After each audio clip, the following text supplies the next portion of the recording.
அன்பார்ந்த பெரியவர்களே, தாய்மார்களே, நம்முடைய சரித்திர புகழ் மிகுந்த ஸ்ரீபெரும்புதூர் பாராளுமன்ற தொகுதியில நம்முடைய தேசிய ஜனநாயக கூட்டணியுடைய வெற்றி வேட்பாளராக அருமையண்ணன் வி என் வேணுகோபால் அவர்கள் நம்மோடு நின்று கொண்டிருக்கின்றார். இந்த கூட்டத்தை பார்க்கும் பொழுது நம்முடைய தேசிய ஜனநாயக கூட்டணியினுடைய எல்லா அன்பார்ந்த சகோதர சகோதரிகளும் ஒரு கடல் அலையாக இங்கே வந்து நின்று கொண்டிருக்கின்றார். நம்முடைய பாரதிய ஜனதா கட்சியாக இருக்கட்டும், அதனுடைய காஞ்சிபுரத்தினுடைய மாவட்ட தலைவர் அண்ணன் கே எஸ் பாபு அவர்களே, அதே போல நம்முடைய செங்கல்பட்டினுடைய தலைவராக இருக்கக்கூடிய வேதா சுப்பிரமணியம் அவர்களே, சென்னை கிழக்கினுடைய தலைவர் சாய் சத்யன் அவர்களே, சென்னை மேற்கு மனோகரன் அவர்களே, அமமுக கட்சியினுடைய ஸ்ரீபெரும்புதூர் சட்டமன்றத்தினுடைய முன்னாள் எம்எல்ஏ அண்ணன் ஆர் பி பெருமாள் அவர்களே, ஆற்றல் மிகுந்த நம்முடைய பாட்டாளிகள் இருக்கக்கூடிய பாட்டாளி மக்கள் கட்சியினுடைய மாவட்ட செயலாளர் அண்ணன் ஹரிகிருஷ்ணன் அவர்களே, அனைத்து இந்திய அண்ணா திராவிட முன்னேற்ற கழகத்தினுடைய தொண்டர்கள் உரிமை மீட்பு குழுவினுடைய மாவட்ட துணை செயலாளர் அண்ணன் சிவமங்கலம் ரமேஷ் அவர்களே, தமிழக மக்கள் முன்னேற்ற கழகத்தினுடைய செயலாளர் காஞ்சி கண்ணன் அவர்களே, இங்கே வந்திருக்கக்கூடிய எல்லா கூட்டணி கட்சியினுடைய அன்பு தொண்டர்களே, தலைவர்களே, பாரதிய ஜனதா கட்சியினுடைய அன்பு தொண்டர்களே, தலைவர்களே, உங்கள் அனைவருக்கும் எங்களுடைய காலை வணக்கத்தை தெரிவித்துக் கொள்கின்றோம். இன்று தமிழகமே உற்று நோக்கக்கூடிய ஒரு தொகுதியாக நம்முடைய ஸ்ரீபெரும்புதூர் பாராளுமன்ற தொகுதி இருக்குது. காரணம், டி.ஆர். பாலு அவர்கள் இங்கே போட்டி போட்டுக் கொண்டிருக்கின்றார்கள். ஒரு பாராளுமன்ற உறுப்பினர் எப்படி இருக்கக்கூடாது என்பதற்கு இலக்கணமாக டி.ஆர். பாலு அவர்கள் இருந்து கொண்டிருக்கின்றார்கள். அதனால் இந்த முறை ஸ்ரீபெரும்புதூரே திரண்டு நிற்கிறது. நமக்கு ஒரு மாற்றம் வேண்டும். நமக்கு ஒரு எளிமையான, உண்மையான, மக்களுக்கு விசுவாசமாக இருக்கக்கூடிய அண்ணன் வி என் வேணுகோபால் அவர்கள் வேண்டும். சைக்கிள் சின்னத்திலே வேண்டும். பாட்டாளிகளுடைய சின்னம், பாரதிய ஜனதா கட்சியினுடைய சின்னம், அமமுகவுடைய சின்னம், எல்லா மக்களுடைய சின்னம் இன்னைக்கு ஸ்ரீபெரும்புதூர்ல சைக்கிள் சின்னம். ஐயா, ஏப்ரல் 19ஆம் தேதி இன்னும் வெறும் 20 நாட்கள் மட்டும்தான் இருக்கிறது. நம் அனைவரும் கூட கடுமையாக உழைக்க வேண்டிய இந்த 20 நாட்கள். காரணம், 2024 ஸ்ரீபெரும்புதூர்ல இருக்கிற ஒரு சின்ன குழந்தைக்கு கூட தெரியும் நம்முடைய மோடி ஐயா தான் மறுபடியும் ஆட்சிக்கு வருகின்றார்கள் என்று அனைவருக்கும் தெரியும். சந்தேகம் யாருக்கு இல்லைங்க, எல்லோருக்கும் தெரியும் மோடி அவர்கள் வருகின்றார்.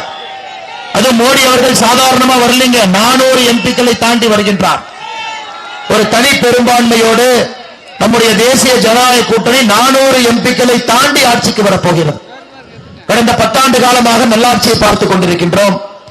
அடுத்த 5 ஆண்டுகளில் மோடி அவர்கள் தெளிவாக இருக்கின்றார்கள். இன்னும் கடுமையான, இதுவரை அரசியல் காரணங்களுக்காக யாரும் எடுக்க துணிந்த முடிவுகளை நம்முடைய அடுத்த 5 ஆண்டு காலத்தில் எடுப்போம்.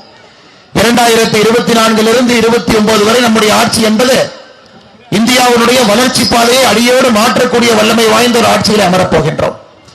உலகம் பார்க்கக்கூடிய உத்தம தலைவராக, உலக நாடுகள் எல்லாம் உற்றுநோக்கு பார்க்கக்கூடிய நாடாக இன்னைக்கு பாரத நாடு இருக்குதுங்க ஐயா. அதனால் இந்த தேர்தலை நீங்க சாதாரணமா எடுக்கக்கூடாது. இங்கே அண்ணன் வேணுகோபால் அவர்களை தவிர, சைக்கிள் சின்னத்தை தவிர யார் ஜெயித்தாலும் கூட எதிர்கட்சி வரிசையில் இருக்கக்கூடிய 40-50 பேர்த்துல ஒருத்தர். அதனால எந்த பிரயோஜனமும் ஸ்ரீபெரும்புதூருக்கு வரப்போவதில்லைங்க. ஆனா அண்ணன் வேணுகோபால் அவர்கள் வெற்றி பெறும் பொழுது உங்களுடைய நல்லாசியோடு ஆளும் கட்சியினுடைய வரிசையிலே 400 நபர்களை ஒருவராக அமரப்போகின்றார். எந்த குறையாக, எந்த பிரச்சனையாக, எதுவாக இருந்தாலும் கூட மத்திய அரசிற்கு காதாக, ஒரு பாலமாக மத்திய அரசுடைய திட்டங்கள் எல்லாம் இங்கு நன்றாக நடத்தி காட்டுகின்றார்களா, மக்களுக்கு இருக்கக்கூடிய குறைகளை எல்லாம் மத்திய அரசிற்கு தெரியப்படுத்தி அதை வேகமாக சரி செய்யக்கூடிய முழு வல்லமை அண்ணன் வேணுகோபால் அவர்களுக்கு இருக்கிறது. அதனால்தான் பெரியவர்களை, தாய்மார்களே, சகோதர சகோதரிகளே, இந்த சரித்திர தேர்தலை நீங்கள் மறந்துவிடக் கூடாது. ஆட்சிக்கு வரப்போகின்ற கூட்டணி தேசிய ஜனநாயக கூட்டணி. நம்முடைய பிரதம மந்திரியாக மறுபடியும் அமரப்போகின்றவர் நம்முடைய பாரத பிரதமர் நரேந்திர மோடி அவர்கள். அதனால் நீங்கள் தெளிவாக இருக்க வேண்டும். உங்களுடைய வாக்கு வேற எந்த கட்சிக்கு போட்டீங்கன்னா கூடங்கம்மா அந்த வாக்குக்கு எந்தவித பிரயோஜனமும் கிடையாது. இந்த தொகுதியில சைக்கிள் சின்னத்திற்கு போடக்கூடிய வாக்குக்கு மட்டும்தான் பிரயோஜனம். அதன் மூலம் மட்டும்தான் வளர்ச்சி இங்கே எட்டி பார்க்கும். அதன் மூலமாக மட்டும்தான் ஸ்ரீபெரும்புதூர் அடுத்த பகுதிக்கு செல்லும். இன்னைக்கு உங்களுக்கு தெரியும், 10 ஆண்டு காலமாக நம்முடைய பாரத பிரதமர் நரேந்திர மோடி அவர்கள் ஆட்சியில் இருக்கிறார். நான் 2 விஷயத்தை மட்டும் உங்களிடம் செல்வதற்காக இங்கே வந்திருக்கின்றேன். 10 ஆண்டு காலத்திலே மோடி அவர்கள் செய்த 10 விஷயங்கள் என்ன? நீங்க எதுவுமே நான் வச்சுக்கலாம் கூட சகோதர சகோதரிகளே, பெரியோர்களே, தாய்மார்களே, அன்பு தொண்டர்களே, அடுத்த 20 நாட்கள் நீங்கள் மக்களை சந்திக்கும் பொழுது மோடி அவர்கள் செய்த 10 விஷயங்கள் என்ன அப்படிங்கிறது நீங்க நான் வச்சுக்க. திராவிட முன்னேற்ற கழகம் 33 மாத காலமாக ஆட்சியில் இருக்கிறாங்க. 33 காலமாக எல்லாம் தவறுதான் பண்ணிருக்கிறாங்க, சரியா எதுவுமே பண்ணலீங்க. ஆனா தவறு செஞ்சதுல முக்கியமான 10 விஷயங்களை உங்கள் முன்னால் சொல்கின்றேன். அதே நீங்க நான் வச்சுக்க. யாரு கேட்டாலும் கூட அவர்களிடம் நீங்கள் சொல்ல வேண்டும் என்பது என்னுடைய அன்பான வேண்டுகோள். ஐயா, இந்த 10 ஆண்டுகள்ல நம்முடைய முதல் சாதனை என்னன்னா பொருளாதாரத்துல. நம்ம ஆட்சிக்கு வந்த பொழுது இந்த நாடு பொருளாதாரத்துல 11வது இடத்துல இருந்தது. இன்னைக்கு 10 ஆண்டுகள் கழித்து பொருளாதாரத்திலே 5வது இடத்திற்கு வந்திருக்கின்றோம். இன்னும் 3 ஆண்டுகள்ல பொருளாதாரத்துக்கு 3வது இடத்துக்கு செல்ல போகின்றோம். இங்க இருக்கக்கூடிய நாம் அனைவரும் ஏதோ ஒரு தொழில் பண்றோம், யாருக்கோ வேலை பார்க்கிறோம். நம்ம எல்லோருக்குமே பிள்ளை குட்டிக்கு இருக்கிறாங்க, குடும்பம் இருக்கிறாங்க. பொருளாதாரத்திலே நாடு வளர்ந்தால் மட்டும்தான் நம்முடைய கையிலே வருமானம் வரும் என்பதை நீங்கள் எந்த விதத்திலும் கூட மறந்துவிடக்கூடாது. பொருளாதாரத்திலே தொடர்ந்து இந்திய நாடு வளர வேண்டும் என்றால் பாரத பிரதமர் நரேந்திர மோடி அவர்கள் ஆட்சியில் இருக்க வேண்டும். வளர்ச்சி வளர்ச்சி வளர்ச்சி என்பது நம்முடைய முதல் விஷயம். இந்த 10 ஆண்டு காலத்துல நாம் செய்திருப்போம். திராவிட முன்னேற்ற கழகம் அவங்க என்ன பண்ணிருக்கிறாங்க? இந்த 33 மாசத்துல 33 மாதத்திலே அவர்கள் செய்திருக்கக்கூடிய முதல் சாதனை என்னன்னாங்க, 3 லட்சம் கோடி கடன் வாங்கி இருப்பது. 3,50,000 கோடி கடன் வாங்கி தமிழகத்தினுடைய மொத்த கடனை 8 லட்சம் கோடியாக இந்தியாவிலே அதிகமாக கடன் வாங்கிய மாநிலமாக தமிழகத்தை மாத்திருக்கிறான். ஒரு பக்கம் மோடி அவர்களை பாருங்க, 11வது இடத்திலிருந்து 5வது இடத்திற்கு நாடு போயிருக்கு. இன்னொரு இடத்துல பாருங்க, கடன் வாங்குவதில் 3வது இடத்திலிருந்து முதல் இடத்திற்கு போயிருக்கு. திமுக ஆட்சிக்கு வந்த பிறகு 3 லட்சம் கோடி கடன் வாங்கியிருக்கிறான். இது ரெண்டையும் நீங்க ஞாபகம் வச்சுக்கணும். 2வது மோடி அவர்கள் செய்திருக்கக்கூடிய சாதனை, தமிழகத்திற்கு மட்டுமே சிறு குறு வியாபாரிகள் இருக்கிறேன். முத்ரா கடன் திட்டம் மூலமாக 2 லட்சம் கோடி ரூபாய் தமிழகத்திற்கு, 2 லட்சம் கோடி ரூபாய் சிறு குறு யாரெல்லாம் நம்முடைய தொழிலதிபர்கள் இருக்கின்றார்களோ, லேத்துப்பட்டையிலிருந்து சாதாரணமா யாரு தொழில் பண்றாங்களோ, வங்கியில போய் ஒரு எளிதாக கடன் வாங்க முடியாது என்று நினைக்கின்றார்களோ, அவர்களுக்காக 2 லட்சம் கோடி ரூபாய் முத்ரா கடன். ஸ்ரீபெரும்புதூர் நமக்கு தெரியும், இது ஒரு தொழில் நகரம். முத்ரா கடன் திட்டத்திலே அதிகமாக பயன்பெற்றக்கூடிய ஒரு மாவட்டம் நம்முடைய ஸ்ரீபெரும்புதூர் மாவட்டம். இது ஒரு பக்கம் மக்களுக்காக கடன் உதவி முத்ரா கடன் திட்டம் மூலமாக, சாலையோர வியாபாரிகளுக்கு சுவநிதி திட்டம் மூலமாக யாருக்கெல்லாம் என்ன வேண்டுமோ மத்திய அரசு செய்திருக்கின்றார். திமுக அரசுடைய சாதனை என்னங்க?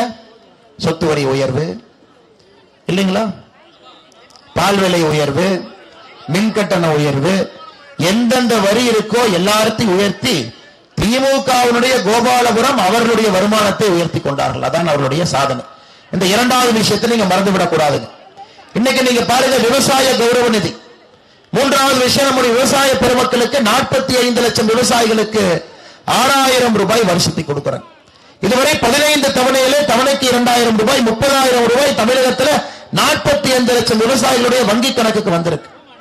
திராவிட முன்னேற்ற கழகத்தினுடைய சாதனை என்னங்க?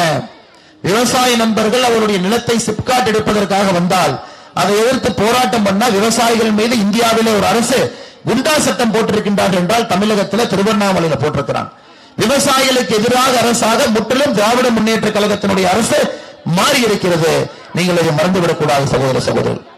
இன்னைக்கு தமிழ்நாட்டில் மட்டும் பாருங்க, 40 லட்சம் நம்முடைய தாய்மார்களுக்கு உஜ்வாலா திட்டம் மூலமாக எரிவாயு சிலிண்டர். 40 லட்சம் குடும்பங்களுக்கு, 40 லட்சம் தாய்மார்களுக்கு. இன்னைக்கு நெல்லுக்கு குறைந்தபட்ச ஆதரவு விலை 67% உயர்த்தி இருக்கின்றோம். 2014 இருந்து 2024 18 மாதத்தில் மத்திய அரசிலே மட்டும் 10 லட்சம் பேருக்கு வேலை வாய்ப்பு. மோடி ஐயா இந்த 18 மாசத்துல 1.5 வருஷத்துல ஐயா மத்திய அரசிலே 10 லட்சம் பேருக்கு வேலை வாய்ப்பு. இது நாம் செய்திருக்கக்கூடிய சாதனை. இன்னொரு பக்கம் திமுகவை பாருங்க, எல்லா மகளிருக்கும் 1000 ரூபாய் கொடுப்பேன் என்று பொய் சொல்லி 70% மகளிருக்கு 1000 ரூபாய் கொடுக்காமல் செய்தது. நாங்கள் ஆட்சிக்கு வந்தால் நெல்லினுடைய குறைந்தபட்ச ஆதரவுகளை உயர்த்துவோம் என்று சொல்லி விவசாயிகளை ஏமாற்றியது. நாங்கள் ஆட்சிக்கு வந்தால் கல்வி கடனை தள்ளுபடி செய்வோம் என்று மாணவர்களை ஏமாற்றியது. நாங்கள் ஆட்சிக்கு வந்தால் 100 நாள் வேலைவாய்ப்பு திட்டத்தை 150 நாட்களாக உயர்த்துவோம் என்று கிராமப்புற மக்களை ஏமாற்றியது. எனக்கு இந்தியா உலகம் முழுவதுமே இந்த ஏமாத்துறவங்களுக்கு ஒரு பரிசு கொடுத்தீங்கன்னா முதல் பரிசு அண்ணன் ஸ்டாலின் அவர்களுக்கு தான். இவ்வளவு பொய்களை பேசி ஏமாற்றி ஒரு பக்கம் நின்று கொண்டிருக்கின்றார் சகோதரர்களே.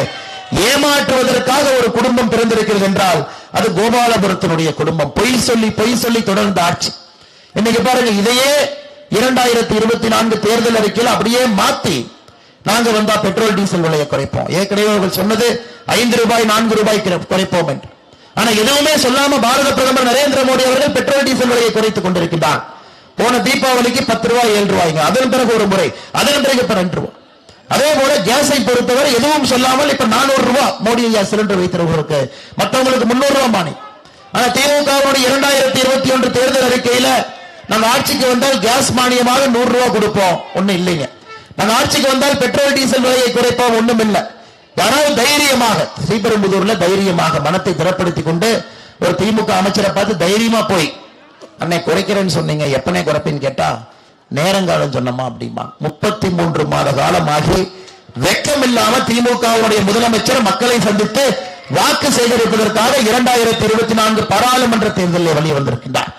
அவர் நல்ல ஒரு மனிதனாக, நல்ல ஒரு முதலமைச்சராக, நல்ல ஒரு கட்சியினுடைய தலைவராக இருந்தால் 2021 தேர்தல் வாக்குறுதி என்ன சொல்லி இருக்கின்றோம், என்ன செய்திருக்கின்றோம் என்று மக்கள் முன்னால் சொல்லணும். 511 தேர்தல் வாக்குறுதியில பாரதிய ஜனதா கட்சி நம்முடைய தேசிய ஜனநாயக கூட்டணியில் சொல்லுகின்றோம், வெறும் 20 தேர்தல் வாக்குறுதியை கூட முழுமையாக நிறைவேற்றவில்லை. ஆனா முதலமைச்சர் சொல்லுகின்ற மிகப்பெரிய பொய் 99% தேர்தல் வாக்குறுதியை நிறைவேற்றி இருக்கின்றோம் என்று. அதனால் சகோதர சகோதரிகளே, நீங்கள் வாக்கு செலுத்துவதற்கு முன்பு யோசிச்சு போடும். இந்த முறை நீங்க ஓட்டு போறது வீட்டுக்கான தேர்தல் இல்லைங்க, தமிழ்நாட்டுக்கான தேர்தல் இல்ல.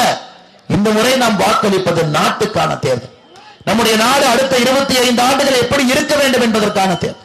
நம்முடைய பிரதம மந்திரி எப்படி இருக்க வேண்டும், யார் இருக்க வேண்டும், எப்படிப்பட்ட கம்பீரமான மனிதர் நம்முடைய பிரதம மந்திரியாக இருக்க வேண்டும் என்று சொல்வதற்கான தேர்தல். ஆனால் சகோதர சகோதரிகளை உங்களிடம் வைக்கக்கூடிய அன்பான வேண்டுகோள், ஒரு முறை யோசிங்க, ஒரு முறை சிந்திங்க. நாம் ஓட்டு போடுகின்றோம், ஜனநாயகத்தில் நமக்கு இருக்கக்கூடிய வலிமை என்பது இந்த ஓட்டு. இந்த ஓட்டு அவ்வளவு சாதாரணமா செலுத்திடுறோமா, ஒரு ஜாதி மதத்தை பார்த்து போடுறோமா, எங்க ஊருக்காரன் நிக்கிறாருன்னு போடுறோமா, இல்ல எங்க சமுதாயத்துக்காரன் நிக்கிறாருன்னு போடுறோமா, இல்ல எங்க மதத்துக்காரன் நிக்கிறாருன்னு போடுறோமா? அப்படி ஓட்டு போட முடியாதுங்க ஐயா. 2024 இந்த சரித்திர தேர்தல் என்பது நாட்டுக்காக நீங்கள் செலுத்தக்கூடிய வாக்கு, அது உங்களுடைய கடமை. கடந்த 10 ஆண்டு காலமாக நாட்டுக்காக உழைத்திருக்கக்கூடிய நரேந்திர மோடி அவர்களுக்கு நாம் செய்யக்கூடிய ஒரு பெரிய கடமையாக இந்த ஜனநாயக தேர்தல் ஏப்ரல் 19ஆம் தேதியை நீங்கள் கருத வேண்டும் என்கின்ற அன்பான வேண்டுகோளை வைக்கிறேன்.